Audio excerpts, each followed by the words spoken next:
Yesu ashimwe cyane bene data. Ndabashuje mu izina ry'umwami wacu Kristo. Muravugana na Pastor Nazinda Isaac.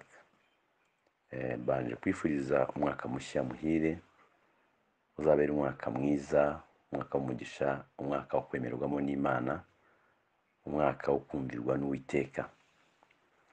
Rero ndagira ngo tuganire ijambo kugira ngo tube itangiriro ryiza ry'umwaka, ridufashe dusindagize kugira ngo tubashe kwinjira muri bimwe Imana dusezeranyije, no kugira ngo tubashe kwinjira mu mugambi w'Imana idufiteho kandi neza. Ni igitabo cy'Abalewi, ibice 26, turera ku murongo wa 3 tugeze ku murongo wa 13.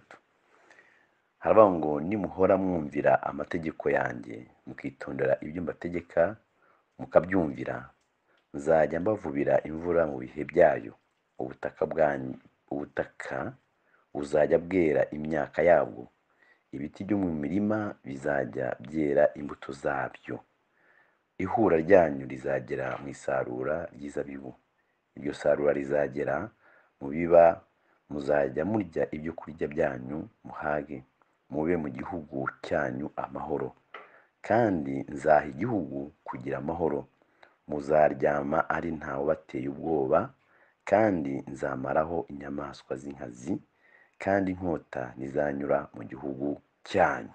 Amen. Turakomeje umurongo wa 7.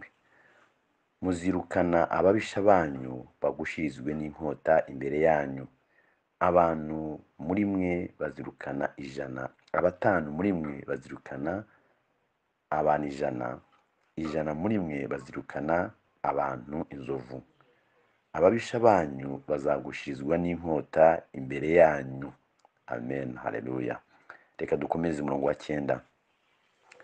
Nzabitaho mbororotse mbagwize, nkomeze isezerano ryanjye namwe, muzarya ibigugu bya kera, mudahe ibigugu, kugira ngo mubonaho muhunika ibishya. Amin. Haleluya. Reka dukomeze dusome umurongo wa 11. Nanjye nzashyira ubuturo bwanjye hagati muri mwe, umutima wanjye ntuzabanga. Imana ishimwe cyane. Turakomeje umurongo wa 12. Nzagenda hagati muri mwe, mba Imana yanyu, namwe mu bwoko bwanjye. Amin. Haleluya. N'amasezerano. Dukomeze umurongo wa 13. Ndi Uwiteka Imana yanyu yabakuye mu gihugu cya Egiputa, kugira ngo mutaba abaretwa babo, n'abatuye imitwaro wabahetamishaga, mbagendesha mwemye. Amen. Rero aya ni amasezerano nshatse kugira ngo tuganireho, kandi nyafate nyaterure, hanyuma nyagusingirize wowe urimo unyumva cyangwa se ubikurikiranye audio, kugira ngo nawe aya masezerano akugereho. Rero kubera ko ari ijambo gusa rito tugiye kuganiraho, ndagira ngo nkubwire ngo uyu mwaka mushya dutangiye uyu munsi, Uwiteka Imana aguha imbaraga zo kumwumvira, aguha imbaraga zo kugenda muri we, aguha ubutwari bwo guhagarara muri Kristo Yesu, kugira ngo icyo uzakora cyose kizakubere cyiza, imigisha izagiza nk'uko Imana iyiteganya, izagiza isimburwa n'indi migisha, imvura izajya igwa igihe cyayo, uzajya ubona umugisha mu gihe gikwiriye, uzajya ubona kurya mu gihe gikwiriye, uzajya uryama usinzire mu gihe gikwiriye, uzabona akazi mu gihe gikwiriye, uzakore mu gihe gikwiriye, mbese byose bizakugendekere neza mu izina rya Yesu. Rero bavuga ngo nanjye kandi mu kirimi rya jambo, nanjye nzajya mfata ibihe ngwishiriza imvura mu bihe byayo. Niko ijambo ry'Imana rivuga. Noneho ahantu ku murongo wa 5 avuga ngo ihura ryanyu rizageza mu isarura ry'inzabibu. Rivuga ngo uzajya ufata ihura uhure, usarura uhure, ni umugisha uzajya usimburwa n'undi mugisha. Uzajya ufata ibishya, noneho wihunike, ibyakera ubihunike, noneho uze kuza kongera kuvidura ikigega kugira ngo ubone ushyira ibishyashya. Rivuga ngo ni umugisha usimburwa n'undi mugisha. Uyu mwaka Uwiteka Imana imigisha azaguha izajya isimburwa n'indi migisha. Umugisha Imana izaguha uzajya usimburwa n'undi mugisha. umunezero wawe uzajya usimburwa n'umugisha, ibyishimo byawe bisimburwe n'indi byishimo, imbaraga z'umwuka w'Imana zisimburwe n'imbaraga z'umwuka w'Imana zindi, mbese ibitangaza by'Imana ikora bisimburwe n'ibitangaza Imana ikora bindi. Niyo mpamvu uyu mwaka mvuga ngo nimba ufite akazi, Imana akazi kagure, ni ukuvuga ngo akazi kawe kagende neza, uwo musaruro uvamo usimburwe n'umusaruro kandi mwiza. Imirimo y'amaboko yawe Imana iha umugisha, noneho ubone umugisha usimburwa n'umugisha, kandi urugo rwawe wubatse Imana iha umugisha iruha amahoro. Ni ukuvuga ngo amahoro ari mu rugo rwawe asimburwe n'andi mahoro. Ni ukuvuga ngo abana bawe Imana ibarinde, ibahe uburinzi, uburinzi bw'Imana busimburwe n'ubundi burinzi bw'Imana ku buzima bw'umuryango wawe. Noneho nawe udafite akazi, Imana ifate uwamahoro wawe usimbuze umunezero, kugira ngo nawe ubashe kwakira umunezero uyu mwaka. Niyo mpamvu rero uvuga ngo Imana izamaraho inyamaswa z'inkazi. Inyamaswa z'inkazi ni izihe? Inyamaswa z'inkazi ni ubukene, inyamaswa z'inkazi ni inzara, inyamaswa z'inkazi ni igisuzuguriro, inyamaswa z'inkazi ni ukurengana, inyamaswa z'inkazi ni uguhohoterwa n'ubuzima nk'uko kumere nabi, inyamaswa z'inkazi ni ukuntu umuntu uhamagara, ni ukuntu umuntu witaba ubona atazi ukuntu ugutabara, inyamaswa z'inkazi ni ukuba uzengerewe uri wenyine, ni indwara zikumere nabi. Rero ijambo ryavuze ngo nugira umwete kumvira Uwiteka Imana, azaza amareho inyamaswa z'inkazi zose azivaneho. Uyu mwaka rero Imana ikuvana inyamaswa z'inkazi mu izina rya Yesu. Inyamaswa z'inkazi wahuye nazo mu mwaka ushize, inyamaswa z'inkazi wahuye nazo mu mwaka urangiye, ubukene wahuye nabwo mu mwaka urangiye, ubushomeri wahuye nabwo mu mwaka urangiye, indwara wahuye nayo mu mwaka urangiye, inyatsi wahuye nayo mu mwaka urangiye, agasuzuguro wahuye nayo mu mwaka urangiye, byose uyu munsi Imana yo mu ijuru ibimareho. Noneho uyu mwaka mushyashya Imana igutangiza umunezero mu izina rya Yesu. Nimba nta kazi ufite kaboneke mu izina rya Yesu, nimba gahari Imana igahumisha mu izina rya Yesu, nimba nta rugo ufite iriguhe mu izina rya Yesu, nimba ruhari Imana igubake neza mu izina rya Yesu, nimba nta myambaro ufite uyibone mu izina rya Yesu. Mbese utere intambwe mu izina rya Yesu, Imana ikuvaneho inyamaswa z'inkazi mu muryango wawe, ikuvane inyamaswa z'inkazi mu rugo rwawe, ivane inyamaswa z'inkazi mu kazi kawe, ivane inyamaswa z'inkazi mu byo ugerageza gukora byose, ivane inyamaswa z'inkazi mu bucuruzi bwawe mu izina rya Yesu. Uyu mwaka ukubera umwaka w'umugisha, umwaka wo guhaha no kuronka, umwaka wo kubona ijambo, umwaka wo kongera gusubira guhagarara neza,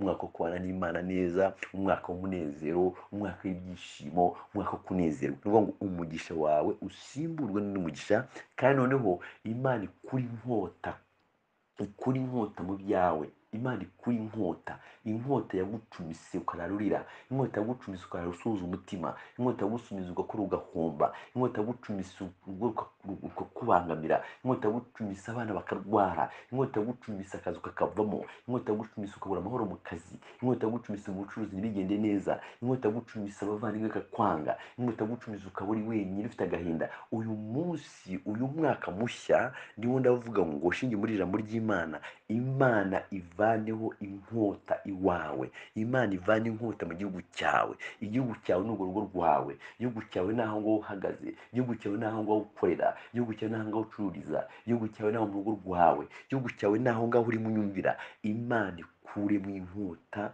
Imana ivana inkota mu byawe, maze ujye uryama uri amahoro, ujye uryama wizigure. Ijambo ry'Imana rivuga ngo nanjye rero nzashyira ubuturo bwanjye hagati muri mwe. None niba ushyira ubuturo bwanjye hagati muri mwe, nzagendera muri mwe, nzaba n'Imana yanyu. Uyu mwaka Uwiteka Imana aze ature muri wowe, aze ature mu kazi kawe, aze ature mu rugo rwawe, aze ature mu muryango wawe, aze ature mu byawe. Uwiteka atangira agendeye muri wowe, umusaruro uboneke. Uwiteka agendeye muri wowe, amahoro aboneke. Uwiteka agendeye muri wowe, akwikira inyatsi. Uwiteka agendeye muri wowe, akuvane ibintu byose byakubangamiraga. None namara kugenda muri wowe, aze ahindukire kandi akubera Imana. Ureke Imana ikubera Imana, ureke Imana yitwa Imana, ureke Imana ihabwe icyubahiro, ureke Imana ishyirwe hejuru, ureke Imana igendane nawe. Iravuga ati rero nzagenda muri wowe kandi nzaba n'Imana yawe. Uwiteka kwishimane, Uwiteka kwishimire, Uwiteka kunezererwe, Uwiteka akubone nk'umukiranutsi. Imana iguhe gukiranuka, Imana iguhe kuyumvira, Imana iguhe kuyisenga, Imana iguhe umutima uciye bugufiya kugira ngo ubashe kubona ibyiza byo mu gihugu. Nsoreza ku murongo wa 13 avuga ngo rero nabatuye imitwaro ngo n'Uwiteka Imana yanjye yabavanye mu gihugu cya Egiputa, mbatura imitwaro yabaye yabahitamishaga none mbagendesha mwemye kugira ngo mutazaba ari tw'ababo. Ngo rero uyu mwaka ushize hari imitwaro yaguhitamishije, ariko uyu mwaka mushya dutangiye Uwiteka Imana agutura umutwaro waguhitamishije. Ibyaguhitamishije mu gihe cyashize reka tubyirengagize, ahubwo wakira imbaraga zigutura iyo mitwaro yaguhitamishije, wakira imbaraga zigutura ibyaguhitamishije, wakira imbaraga zigutura ibyakudandabiranyije, wakira imbaraga zigutura ibyakubangamiye, wakira imbaraga zigutura yaba ari ubushomeri, wakira imbaraga zigutura ubushomeri, yaba ari ibitagenda neza, wakira imbaraga zigutura ibitagenda neza, yaba ari amahoro wabuze, wakira imbaraga zigutura kubura amahoro, yaba ari uburwayi, wakira imbaraga zigutura uburwayi wagizemo, ikintu cyose kikubangamiye wakira imbaraga zigutura icyo kintu mu izina rya Yesu. Nawe ugende wemye uyu mwaka. Uyu mwaka uzakubera umwaka mwiza, uzakubera umwaka w'umugisha, uzakubera umwaka wo gukora akazi kagende neza, uzakubera umwaka w'ubucuruzi kugendekere neza, uzakubera umwaka wo kubyara, uzakubera umwaka wo gushaka niba utarashaka, uzakubera umwaka wo kubaka niba utarubaka, uzakubera umwaka w'umunezero niba utawufite, uzakubera umwaka w'ibyiza byose, uzakubera umwaka wo kwemererwamo n'Imana, uzakubera umwaka wo kumvirwamo n'Imana, uzakubera umwaka wo gusozwa amasezerano avuganye n'Imana, uzakubera umwaka wo guseka no kunezerwa, uzakubera umwaka mushya mwiza mu izina rya Yesu. Imana igutura imitwaro yaguhitamishije mu gihe cyashize, Uwiteka Imana kugendeshe wemye uyu mwaka mu izina rya Yesu. Nimba aya magambo yumva nawe uraza kuvuga ngo amen. Rero ndagira ngo ijambo nigufasha nawe wifashisha abandi, uryohereze mu yandi magurupe, uryohereze mu bandi bantu, nawe bashe kwakira umugisha w'Imana mu izina rya Yesu. Rero nshoje nkwatura umugisha w'Imana, nshoje nkubwira ngo komera, nshoje nkubwira ngo hari Imana yo mu ijuru igiye kuza gutura iyo mitwaro, hari Imana yo mu ijuru igiye kugutangira rishyashya, hari Imana yo mu ijuru igiye kumara inyamaswa y'inkazi ku buzima bwawe, hari Imana yo mu ijuru igiye kuvana inkota mu gihugu cyawe, hari Imana yo mu ijuru igiye kuzana ubuturo hagati muri wewe, hari Imana yo mu ijuru igiye kuza gukora ibitangaza n'imirimo, hari Imana yo mu ijuru igiye kuza gufata imigisha ikagisimbuza n'imigisha mu izina rya Yesu. Rero mwifurije umwaka mushya, mwifuriza amahirwe yo kugubwa neza. Bavuganaga na Pastor Nazinda Isaac. Imana y'amahoro ibagirire neza mu izina rya Yesu Nazareti. Amen.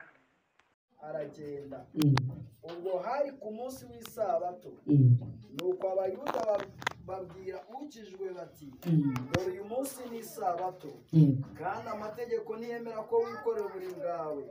Nawe arabasubiza ati uwanyijije niwe wambwiye ati wikorera uburiri bwawe ugende. Nakirageze ijambo ry'Imana. Tugiye kuvuga kuri uyu mugabo ahari ikidendezi mu Ruheburayo. Aleluya. Ikidendezi ni iki ngiki, ntabwo turimo kuvuga icyahashize. Yesu ashimwe. Amina. Haleluya. Uyu muntu ngo yari afite ikibazo cy'uburwayi.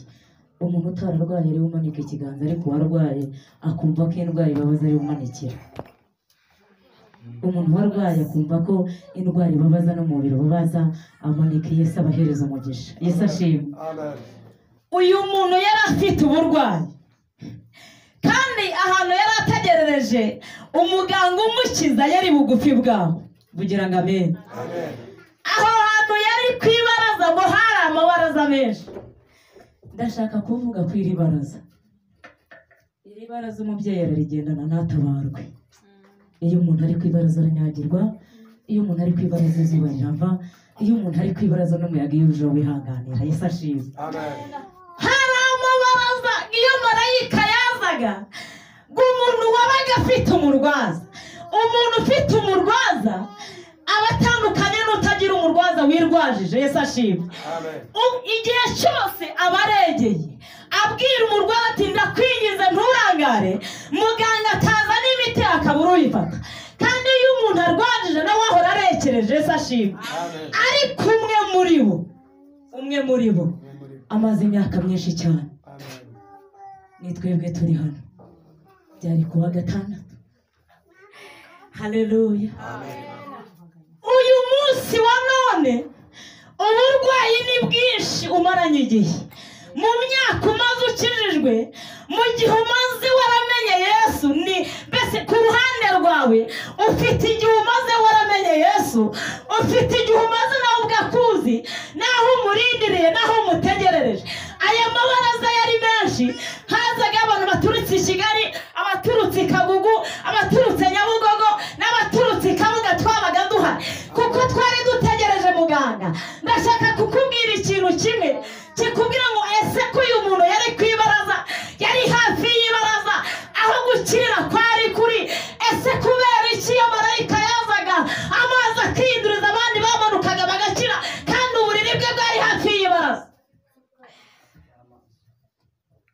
aho kwibaraza aho ngaho ku kidendezi. Yesu ashimwe. Byari bishatse kuvuga iki? Yesu yarashatse kutwereka ko mu nzu y'Imana hari abantu bajya bahaba badahari, hakaza abo ku ruhande bagatabarwa, ariko hakagira n'abarindiriye Imana bazabona ibihwanye n'ibyo bakoze. Nicyo Yesu ashaka kudushushanyiriza iri baraza. Iri baraza nk'uko Bibiliya itubwiye yari amabaraza menshi cyane, mbese yari aderesi y'itorero, aho waturutse aho naturutse. Ntabwo ikibazo ari aho waturutse, ahubwo ikibazo kiza kuba icyo waje gushaka kuri Yesu. Yesu akugirire neza agukure ku ibaraza. Ntabwo ikibazo ari muri ADEPR waturutse, oya, ikibazo ntabwo ari muri cyacu waturutse, ahubwo icyagukuye muri ADEPR kikakuzana hano bitume uhakura igitangaza. Turebe ku itorero, ahubwo urebe ko cyakuzanye hano. Amazi ngo arihinduriza, uwa mbere amanuka amata igitangaza ndagicyuye. Bishatse kuvuga iki? Hari abantu mu murimo baje bavuga ati Imana rero numvise wayisenga, numva umuntu ayisenga irubaka akanyenyeri y'inyubakire iwacu ntidukure ubukwe turishingira, ariko ninjyayo nanjye nzajya mbukora. Imaze kubukora barangije bikora uburiri. Rero mugenzi ngo bikorera ubugire gute? Bikora uburiri bagira gute? Barigendera. Yesu ashimwe. Ariko harimo umuntu umwe wari umaze imyaka 38, ariko ibaraza rimasenga akavuga ariko wite nimba ukiriho koko wankuye kuri iri baraza, nagira ngo ngutangarize ngo twebwe muri iki gihe cya none turambiwe nta n'umwaka tumaze mu gakiza, turambiwe gutegereza amasezerano kandi tutarwaye turi bazima. Ariko iyo yari arwaye ababajwe n'umubiri cyane, yari afite igikomere kimuzengereje, nk'uko nawe wicaye afite igikomere cyaguhagurukije. Ntabwo wahagurutse kuko wari unezerewe, hari ikintu urimo ubura. Ariko twaje ku kidendezi ngo umuganga yongere asuzume neza, twaje muri sikaneri y'ijuru. Yesu ashimwe. Umubyeyi arahaguruka yikorera uburiri bwe, aravuga ati ni ukuri ngiye kureba Imana ibe muri kirashu. Ariko icyampa uyu munsi wa none Imana bakubwiye bakakubwira gukora uyu munsi wa none ugahura nayo hano. Namenye neza ko umuntu agenda ariko afite uburwayi kambere undi muntu wese atabona. Yesu ni umugabo mwiza, ajya yambika umuntu akamusiga isura, ariko akamusigira ikintu kimwe, akamusigira uburwayi bw'imbere mu mutima. Iyo umuntu ari umukristo ari mu rugendo agasambana, mbwira mugenzi wawe nubwo ni uburwayi kandi akora umurimo w'Imana, agabura ibyeshejwe by'Uwiteka, nubwo ni uburwayi, ariko Yesu akomeza akihangana akarwaza, maze yakwihinduriza abandi bakamanuka agatana indwara, kandi ikidendezi cyihindurije aha. Yesu nashimwe. Amina, haleluya. Nangije nangwa aricara aranezererwa, abandi baramanuka barashira bahakura ubutabazi. Kuzana ijambo rivuga ngo nta gitangaza kuba mwaratangiye mugifonda icyuma muri 6, ariko uturutse Icyangugu akagutanga ubutabazi, ari wowe uri ku kidendezi. Ikidendezi bagitegura ureba, ugasasaho imisambi ubireba ubyitegereza, ariko uturutse Icyangugu kuko afite uburemere bw'icyaje gusa agacura ubutabazi, ariko nta gitangaza. Yesu nashimwe. Abye nta gitangaza ko umuntu yazana umusilamu akambara agakanzu k'abarokore bitewe n'ikibembe afite, akavuga ateka ngiye bavuga Imana, numvise Imana ivuga, ariko dusenge Imana ivuga cyangwa ntivuga. Igihe kigeze rero uyu muntu aremejwe, ijuru riraremba ngo ijuru raterana. Bwira mugenzi wangu uyu mwaka kuva mu kwa mbere Imana yavuganye nanjye, bampa amasezerano. Imana imbwira ko izangira neza, imbwira ko izangenda imbere, ariko umwaka ushize ntakiri, kandi ibiganza byanjye ndabona birambuye. N'iki kiri gutuma utakira mubyeyi? Imana ikuramburira ibiganza. Hari igihe ubibwira ko ibiganza birambuye kandi bihinnye bitabasha kwakira. Uyu muntu kurwaye yari afite imyaka 38, yararembye ameze nabi, yumva babaye nta byiringiro byo kubaho. Ndajya mubwira ngo hari Yesu ujya urema ibyiringiro mu mutima w'umuntu. Hari Yesu ujya utanga ibyiringiro. Muryango waricaye papa na mama wawe bakakubwira ngo iyo turebye tubona nta mumaro uzatumarira, ariko Yesu yakwitegereza ari mu ijuru ryera akavuga ngo uyu babona ko nta mumaro, uyu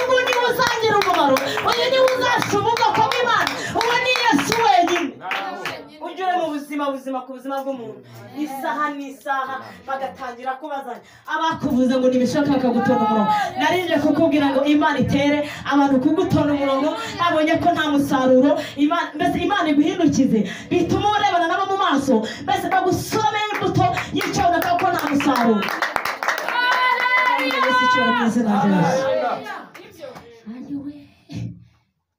igihe kiragera umugabo mukabyara riferi na shusho ihangane mwatera nigenda balance haleluya igihe kikagera nagira ngo mubwire kuri uyu mugabo witwa Yesu ntabwo n'uyu kubita umudiho ugatekereza ku buremere Yesu afite ku buzima bwawe bizajya bituma wuzura mwuka wera bizajya bituma utaha unezerewe nta muntu waguhanuriye bituma ukomera ushora imizi uyu mugabo witwa Yesu igihe kiragera imiryango ikagushiraho igihe kikagera maze abantu bakabona ko n'Imana usenga ari bayani ariko iyo Yesu yaje akaguhagurutsa ku kidendezi akagukura ku ibaraza izuba rirasira mu gitondo ryarangiza rikarengera ayiwe iyo yaguhagurukije abantu baravuga ngo yari yarabimubwiye batangira kuvuga ko babyumvise batari barabyumvise Yesu nashimwe umubyeyi Yesu yahagurukije akenyera neza akabebwa nubwo yabaye amayero none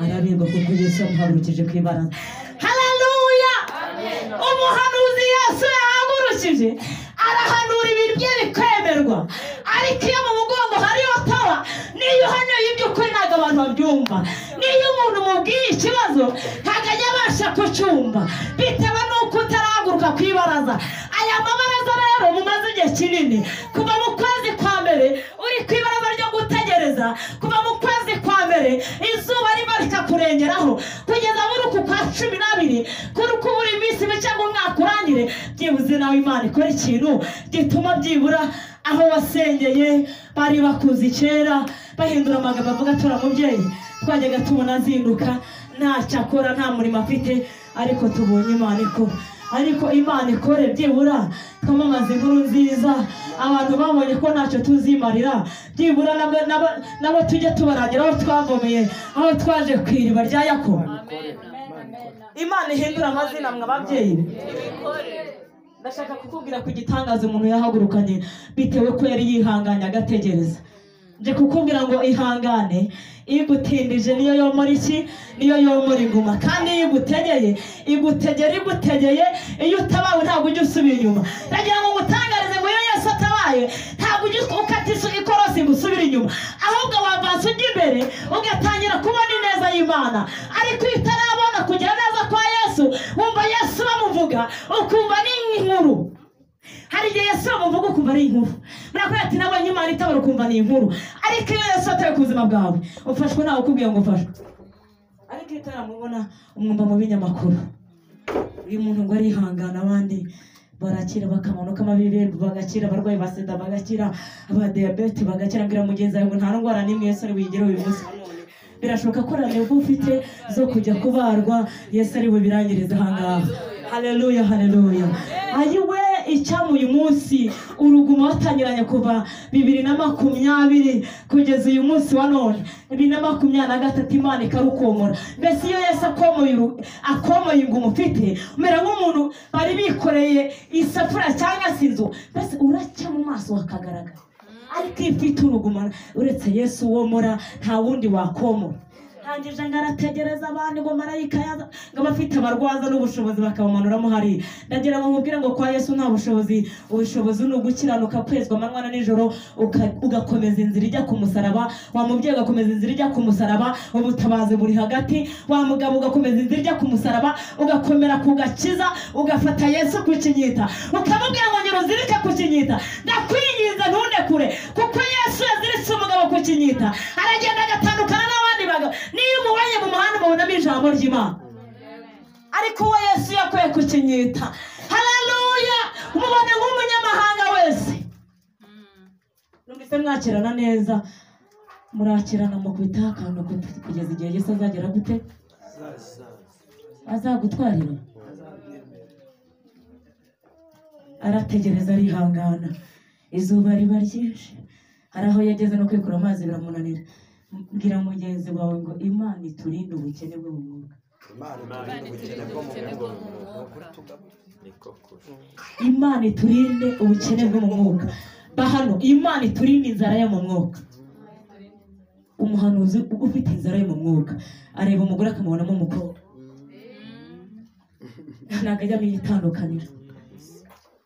Namenye neza ko hari abantu bajya baza umuntu agakuramo impeta akavuga ngo reka ndebe kuko niba ari abahanuzi b'Imana bagihari. Nari iyo umubonye ufite inzara yo mu mwuka tangira kumubona ko yimariye kandi atarimariye. Ariko iyo nta nzara yo mu mwuka ufite umuntu aratambuka yese akakubwira ngo uriya ni runaka. Ayiwe ntabwo utangira kubaza ngo harya uri umusore abo nabo ni abazima. Yesu nashimwe. Ati hajya mbwira ati ubonye iki muvana? Yesu ashimwe. Ati mbonye umwana uko nta n'uwugira. Yambaye n'inzara yo mu mwuka. Arangije arahaguruka, amaze guhaguruka neza. Ayiwe fatira mu kiganza cya mugenzi wawe ngo Imana igukorera igitangaza gitandukanye n'abatabawe imbere yawe. Bwira mugenzi wawe Imana igukorera igitangaza. Mbese Imana ikora imbere se ku buzima bwawe, igukorera ikintu uzabwira na mugenzi wawe akavuga ati woya ni ukuri, ati woya, mbese aguhakane. Imana igukorera ikintu kizatuma umuryango ukizwa, bakavuga ngo tumenye ko korona ari mu muryango wacu yari umuntu w'umumaro. Mbese bibone ko Solange wari mu muryango yari umuntu w'umumaro, banatunze marayika batabizi. Rero Imana ikuremera ubuhamya buzima. Uyu muntu Yesu ahageze, nje kukubwira ngo Yesu ahagere. Bakoze babize Imana igere mu ngo zanyu. Yesu ahagere. Iyo Yesu yahageze amateka arahinduka mu gihe. Bitashobokaga ngo ubone akazi, muganga abona yo kwishura inzara yabona. Ngo bijya byemera nawe ubwawe Yesu akakunyura ukamuhesha umugisha. Ariko iyo Yesu yagize gute? Ngo ahageze ijuru riraterana. Ayiwe ndimusoza. Aravuga ati rero uriya mugabo yari ihanganye, baramututse arihangana. Bwira mugenzi wawe Yesu aje kureba uburemere wagize umutegereje n'uburemere, mbese ibikomere wahuye nabyo muri aka gakiza ugikizwa ukihangana, baragutuka urihangana, imvura iragwa urihangana, cyangwa kwirukana urihangana. Imana ije kureba uburemere, ariko nimba utarahagaze neza guhagarare ku munzani upimwe ibiro byawe bisike mu maso y'Imana. Ndagira ngo mutangarize ngo iri jambo ari ryawe, ariko niba warihanganye ndagira ngo mutangarize ngo uyu munsi utanisinze. Amen. Uyu munsi utahana iki? Bahano imutahana isinze. Yesu we araza aramubwira ati se urashaka gukira? Mbwira mugenzi wawe ariko Yesu nawe azi ubwenge. Ati urashaka gukira? Mumbwire ngo kuba atarakora ntabwo ayobewe yuko ubabaye, nta nubwo ayobewe yuko induru zawe zibaye nyinshi, nta nubwo ayobewe yuko amarira abaye menshi. Bwira mugenzi wawe arabizi kuri igitondo na nimugoroba ukihangana ukishyura agapunda ufite batabime. Ariko mbwira mugenzi wawe Yesu warabizi. Aramusanga aramubwira ngo urashaka gukira? Bariza mugenzi wawe kuko dutangiye umwaka kugeza ubu koko urashaka Imana itabara. Ariko Imana ikuremera ishimwe, mazashima kuri Noheli nawe uzashime. Ni ukuri itorero rigutunze umwaka wose batarabona uhagaze imbere y'abantu ushima Imana. Ariko Imana nawe mbese Imana iguha urwandiko rutuma nawe usomera abandi ibyo Imana yagukoreye cyangwa ntirugure. Kumara imyaka 3 mw'itora utarashima n'umusare mwe ngo nabo nabazima. Umva abana Imana ikora gusa kandi wacinye umudiho ukavuga ati yakoze uko nta nubwo Imana igira ko ibirenge bababaraho.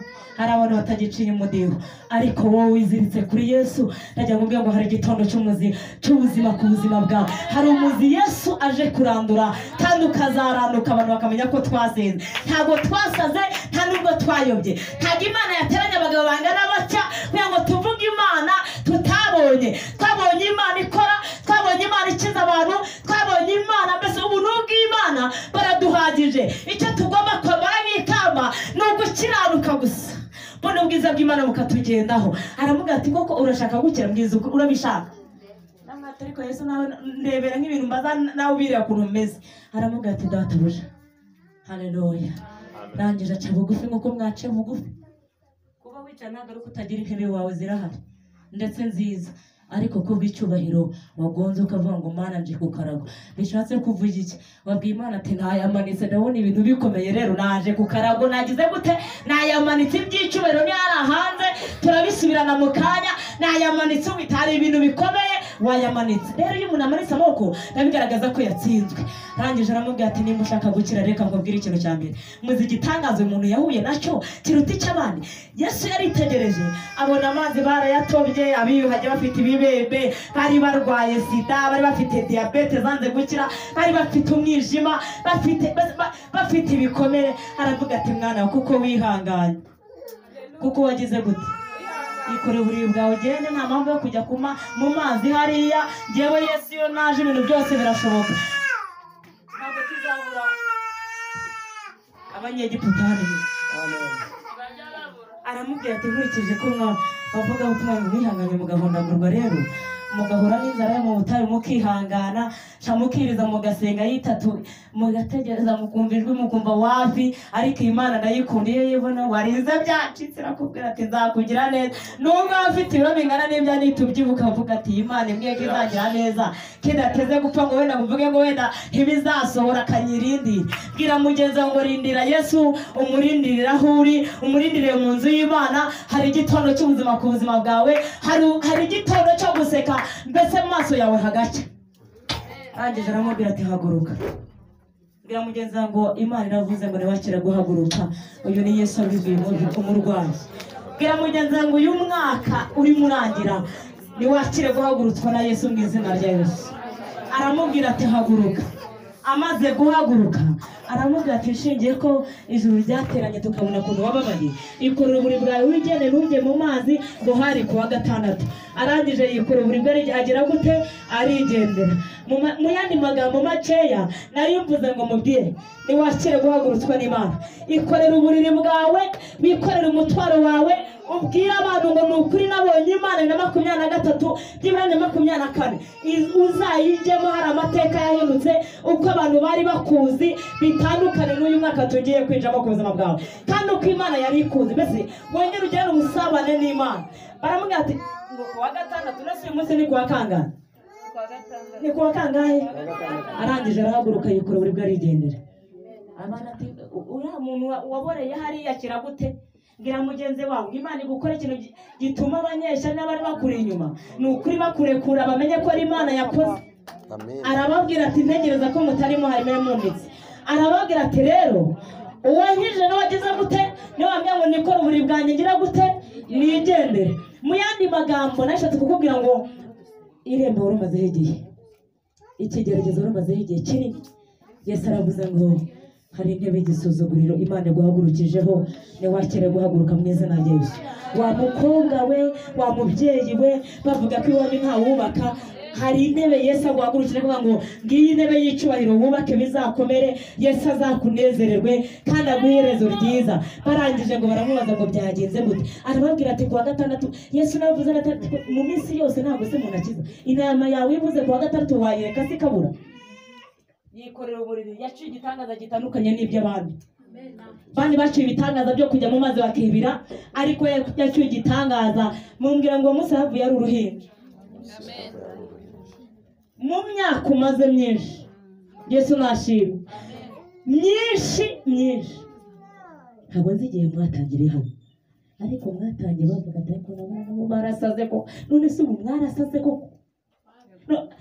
Nta bantu batabariwe hano ngo bahereze Yesu icyubahiro.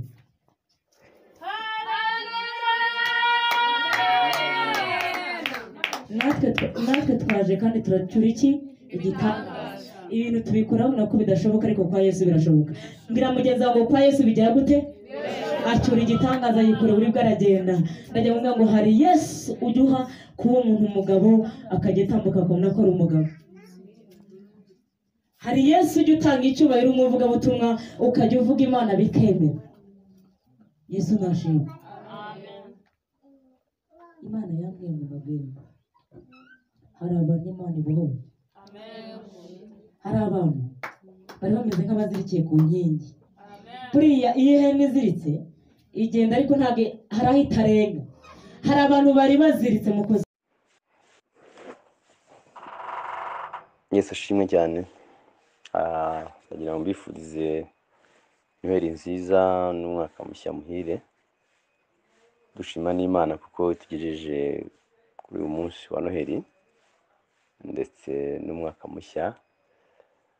Mu by'ukuri kuba gusa turimo duhumeka umwuka w'abazima, kuba tugejeje kuri uyu munsi wa none aha ngaha twese, ni ikigaragaza neza, kinaduhamiriza ko mu byo Imana yavuganye natwe cyangwa se kugira Imana itugambire kugira ngo dukorere, byose bishoboka kugira ngo ibitunganye, kuko abo Imana ifiteho umugambi cyangwa se abo amasezerano yabo yarangiye, abo nabo barangiye bavuye mu mubiri batashye, kandi nabo si uko batari bakeneye kubaho, ariko igihe cyabo cyarangiye. Twebwe rero tugihumeka kugira ngo uhamirize ko icyo Imana yavuganye nawe, icyo Imana yavuganye natwe, umugambi Imana ku buzima bwacu uracyakomeza. Rero ndagira ngo mfate uyu mwanya nkugira ko kuba gusa wongeye kubona indi Noheli ari ishimwe ry'Imana rikomeye, ko wongeye kugira umwaka mushya ari ishimwe ry'Imana rikomeye. Rero ndagira ngo mbifurize Noheli nziza, mbifuze umwaka mushya muhire, mukomeze mugire amahoro y'Imana. Noheli ni ikintu tuba twibuka, cyane cyane twibuka urukundo rw'Imana, twibuka urukundo rw'Imana, twibuka ukuntu Imana yo ubwayo yemeye kumanuka, iva mu buturo bwayo, birandika ivuga ngo yasize ubwiza bwe, ngo yiyambura icyubahiro, ngo yisiga ubusa aramanuka araza. Rero Imana ubwayo yaremeye yisiga ubusa, hanyuma irangije iramanuka idusanga hano mu isi yacu, iza kuza guturana natwe, iza kubana natwe, iza kuza kutuba hafi. Rero ni ukuvuga ngo ni umwanya twagiriwe wo kugira ngo Imana izibane natwe. Rero uyu munsi turibuka uburyo Imana iri kumwe natwe, turibuka ukuntu Imana iri muri twe, turibuka ukuntu Imana igendera muri twe, turibuka ukuntu Imana iri hafi yacu. Niyo mpamvu na Yesu avuka yiswe Emmanuel, bisobanura ngo Imana iri kumwe natwe. Rero Imana yemeye kuza kubana natwe, yemeye kuza kuba muri twe, yemeye kuza guturana natwe, yemeye kuza kuba hafi yacu, yemeye kuza kutuba bugufi. Niyo mpamvu rero tubona n'intsinzi muri rya zina rya Kristo.